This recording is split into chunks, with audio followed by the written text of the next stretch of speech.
Недостатокот од стручен кадар во повеќе области зборува за фактот дека е потребно повеќе ученици да се запишуваат и изучуваат стручно образование. Под мотото Учи паметно, работи стручно, Министерството за образование и наука заедно со Стопанската комора на Македонија и општините започнува консултативен процес со цел да се утврдат новите профили кои ќе бидат отворени за запишување на учениците во средните стручни училишта во учебната 2021-2022 година.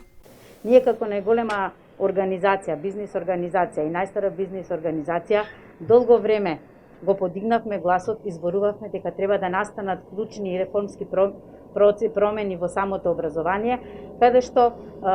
самите вештини ќе ги прилагодиме според реалните потребни на нашите компании. Ние имаме таа одговорност и токму и на тоа работиме со цел да обезбедиме стручен кадар за нашите компании, за да можат да излезат со своите производи и да станат конкурентни на надворешниот пазар. Министерката за образование и наука Царовска на денешната посета во Штип тврди дека се прават разни напори за да ги привлечат учениците да изучуваат стручно образование, со што ќе се усогласи потребата на понудата и побарувачката на нашиот пазар, но и ќе се стимулираат учениците да се запишуваат во стручните училишта. Ова е значајно не само заради потребите кои што се појавуваат кај компаниите, туку и заради целосно економскиот развој и раст на нашата држава. Со години се соочуваме со недостаток на стручен кадар, посебно во стопанството, и токму затоа на овој начин се обидуваме да наставните програми ги приближиме согласно потребите на реалниот сектор, но исто така и да ги усогласиме на ниво на регион и на локална самоуправа. Онаму каде што имаме одредени компании кои што имаат специфични барања за профили, да истите ги отвориме, но при тоа компаниите заеднички со нас партнерски ќе учествуваат во подготовка на тој кадар, не само во пишување на програмите, туку и во праксата која што учениците ќе треба во најголем дел да ја имаат во компаниите кои што ќе се утврди дека имаат потреба од даден профил. Штип и Пробиштип како текстилен, односно рударски регион, пројавуваат недостаток и од текстилци, односно рударски работници кои ќе имаат завршено соодветно образование. Овие општини со заедничка работа со Министерството и Стопанската комора се борат за подобар работен кадар со соодветно образование. Образовниот систем во нашата држава се надградува, се усовршува, се унапредува со години и години. Меѓутоа, во последните неколку години имаме значително подобрување што во условите за работење, за учење, за учениците, за просветниот кадар.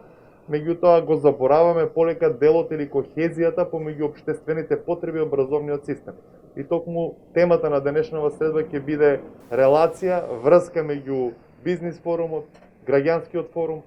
образовниот систем, како да се најдеме сите заедно, како да ги решаваме, да ги детектираме проблемите кои што доаѓаат и се судруваме со текот на функционирањето на едно општество. Протичем на некој начин од два економски столбови, токму од стопанските гиганти како што е поранешната фабрика за гумата Злетова, сега Тапмак или рудникот Злетово, се отворени неколку стручни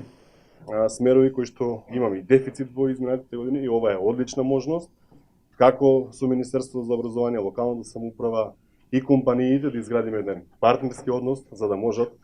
учениците од сам влез во средното образование да веќе самите компании знаат и да бидат сигурни дека имаат готов производ, односно кадри каде што ќе ги потполнуваат своите работни места. Според анализата на Комората на Македонија, околу 65% од компаниите се изјасниле дека имаат недостаток на пазарот на труд, но најмногу се барани месари, касапи, бравари, заварувачи, машински и електротехничари, но Јаневска оптимистички гледа на решавање на овој проблем. За прв пат годинава Министерството за образование спроведува стипендии за технички струки и резултатот е позитивен, односно има интерес за истите.